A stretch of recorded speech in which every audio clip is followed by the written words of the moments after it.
happened, and today I am going to summarize the chapter number 4, The Treasure Within. I'll summarize the chapter topic wise or segment wise. So let's begin with the highlights of the chapter. The lesson highlights the key idea that every child is talented and a potential achiever and is different from other children in his or her style of learning and area of interest. The Treasure Within is a lesson based on a conversation between Miss Bela Raja, editor of Sparsh newsletter from the Resource Center, the Valley School, Bangalore, and Mr. Hafiz, contractor, one of India's leading architects. He loved doing things, but he tested mechanical learning. Mathematics gave him the shivers. What his principal once said to him influenced him deeply. So let's begin this summary with headings. First heading I am going to explain is unhappy schooling, incident wise. Hafiz, contractor, was very unhappy schoolboy. In the first and second year, he was a good student. From the third year onwards, he seemed to have lost all interest in studies. He was particularly afraid of mathematics. He had nightmares about a maths examination. He dreamt of appearing in the examination, not knowing anything at all about the subject. As a student, contractor was interested in game and playing jokes on others. He was a very good sportsman. He was the senior champion for many years. He was also the captain of his school cricket team. Principal's advice. Contractor passed his examinations only by copying. However, when he approached his 11th class, the principal called him and said, "Look here, son, I have been seeing you since day one. You are a good student, but you never study.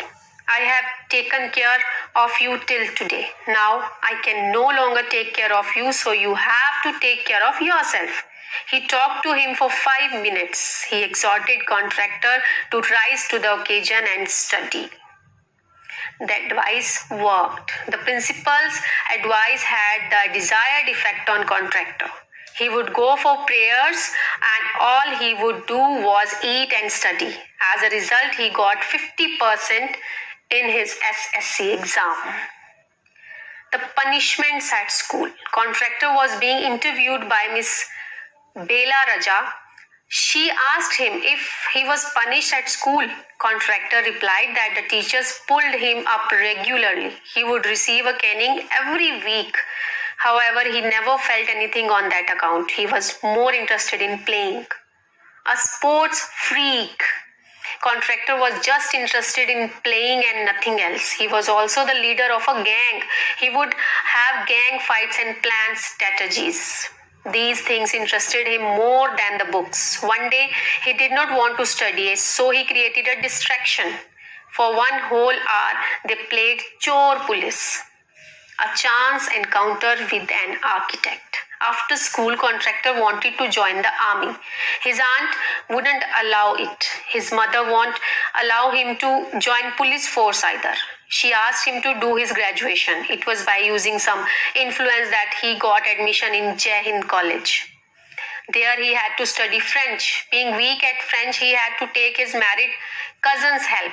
Her husband was an architect. So he started going to an architect's office to learn French. In the architect's office, one day, in the architect's office, he saw somebody drawing a window detail. The window detail is very advanced drawing. Contractor told him that his drawing was wrong. He added that the window he had drawn would not open. There was a bet which contractor won. This incident surprised his cousin's husband. He asked him to draw a few specific things. Contractor did that at once.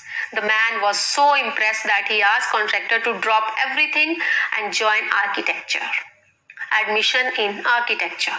That architect took him to the principal of the college. In the college for architecture, nobody would have got below 80 to 90% was allowed to enter.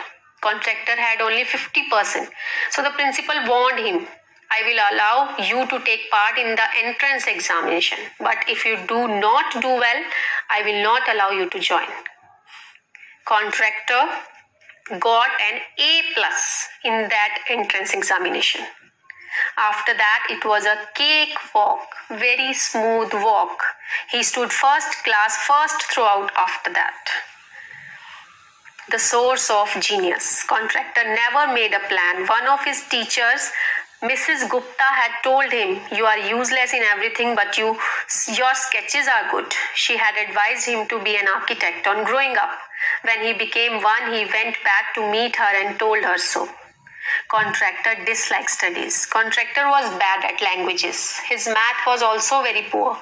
In fact, he never applied his mind to them. He was in a boarding school where every day was a new day for him.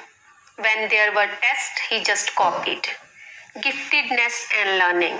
Those who always stood first or second in his school are doing ordinary jobs. As for himself, the school life made him street smart.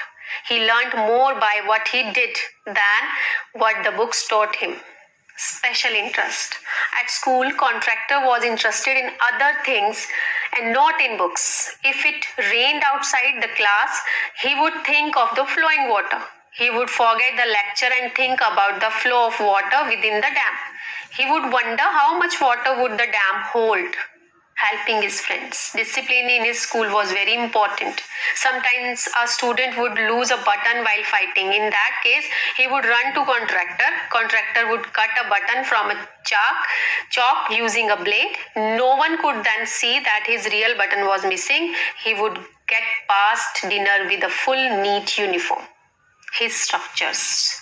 Today, when a client comes to Contractor, he looks at him closely. He would observe his face, clothes and manners that give him an idea of his taste.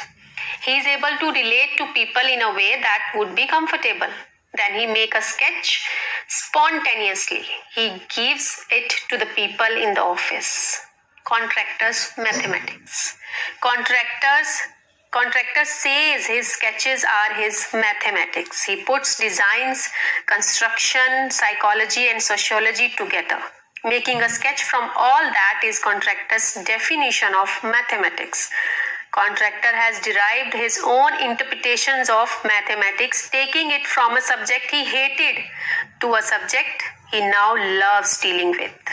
What is the moral of the story? The name of the lesson, The Treasure Within, itself tells us that every child has a certain area of interest and expertise. Some children like mathematics, while some like English. They should not be forced to study something they don't want to.